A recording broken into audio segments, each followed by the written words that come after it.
निजी होटल के सामने की है, जहां विश्व हिंदू परिषद के कार्यकर्ता धर्म परिवर्तन के आरोपियों से मारपीट करते नजर आए। हालांकि इस दौरान कुछ आरोपी मौके से फरार हो गए, लेकिन जिन्हें पकड़ा गया उन्हें बाद में पुलिस के हवाले कर दिया गया। अब जो होटल जिसमें ये स्कैंडल चल रहा था उसमें बड़ी संख्या में पुलिस पहुंची है। पुलिस के जो अधिकारी हैं वो पहुंचे हुए हैं। अतिरिक्त जो जाब्ता है वो बुलाया गया और ये तस्वीर जो है वो पुलिस के अधिकारी अभी इस पूरे मामले की जांच कर रहे हैं। लेकिन जो लोग यहाँ धर्म परिवर्तन करा रहे थे वो यहाँ से फरार हो चुके हैं। लेकिन सबसे बड़ी बात यह है कि विश्व हिंदू परिषद के कार्यकर्ताओं ने करीब 5 से अधिक जो मुख्य लोग थे उनको पकड़ करके पुलिस के हवाले किया है। पुलिस लगातार उनसे पूछताछ कर रही है और करीब 5 से अधिक जो महिलाएं जो यहाँ पर गुणगान करा रही थी धर्म परिवर्तन के नाम का, उनको भी गिरफ्तार किया है। आरोप के मुताबिक इस होटल में करीब 500 महिलाएं मौजूद थी जिनका धर्म परिवर्तन कराया जा रहा था।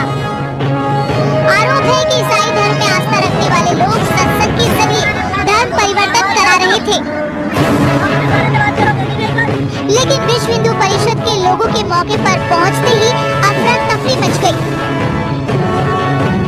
हालांकि इस दौरान 10 से ज्यादा लोगों को पकड़ा गया, जिसके बाद विश्व हिंदू परिषद के कार्यकर्ता और आयोजकों के बीच मारपीट हुई। यहाँ कुछ लोग धर्म परिवर्तन लोगों को कराने जा रहे हैं।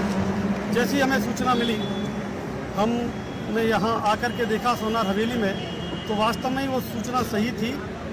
भोले भाले लोगों को जो गांव में अधिकतर ये जिनको कहा जाए कि असहाय या उस प्रकार के जो लोग हैं, जो लोगों को बुला करके ये लोग धर्म परिवर्तन कराने जा रहे थे। ठीक समय पे हम तो यहाँ पहुँच गए। हंगामे की सूचना पर मौके पर पहुंची पुलिस ने 5 से ज्यादा लोगों को हिरासत में लिया, जबकि कई महिलाओं को गिरफ्तार किया, जिनसे लगातार पूछताछ की जा रही है। मैं गश्त में था और सूचना मिली कि साहब ऐसा सोनार हवेली में कुछ ईसाई मिशनरी के लोग कोई प्रोग्राम कर रहे हैं और मैं मौके पर आया था। कुछ लोगों को हमने डिटेन किया है और उनके ऊपर आरोप था कि साहब ये कोई धर्म परिवर्तन कर रहे हैं, तो हमने उनको डिटेन करके हमसे पूछताछ कर रहे हैं। जो भी आगे कार्रवाई होगी, यदि उनको गलत है तो गलत है। कुछ महिलाओं को भी हिरासत में लिया है। नहीं, पूछताछ के लिए लिया, पूछताछ करेंगे उनसे। अब तक की जानकारी में ये बात सामने आई है कि भरतपुर में करीब 20 जगहों पर सत्संग के जरिए धर्म परिवर्तन का आयोजन किया गया था।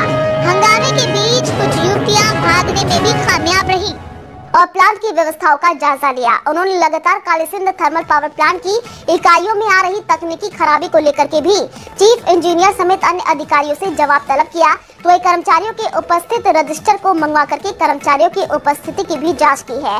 उन्होंने कहा कि राजस्थान सरकार के प्रयासों से कालीसिंध थर्मल पावर प्लांट में उच्च गुणवत्ता वाले कोयले की आपूर्ति सुनिश्चित की जाएगी, जिससे भविष्य में विद्युत उत्पादन में किसी भी प्रकार की परेशानी नहीं होगी।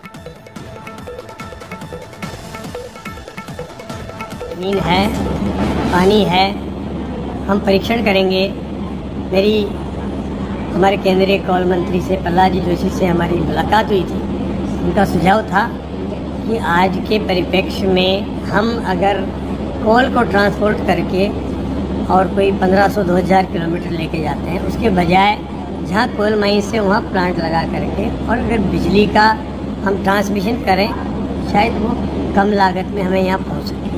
उसका हम परीक्षण करवा रहे हैं। अगर हमें ऑल इंडिया के साथ जेवी करके कम लागत में वहाँ से अगर बिजली मिलेगी तो हम वहीं प्लांट लगा, मतलब यहाँ की बिजली हो जाता है ना, ट्रांसमिशन के थ्रू आ जाती है। अगर उसमें लागत कम आएगी तो फिर हम चाहेंगे कि वहाँ बन जाए, और अगर लागत वही पड़ रही है तो हम यहाँ बनाना चाहिए।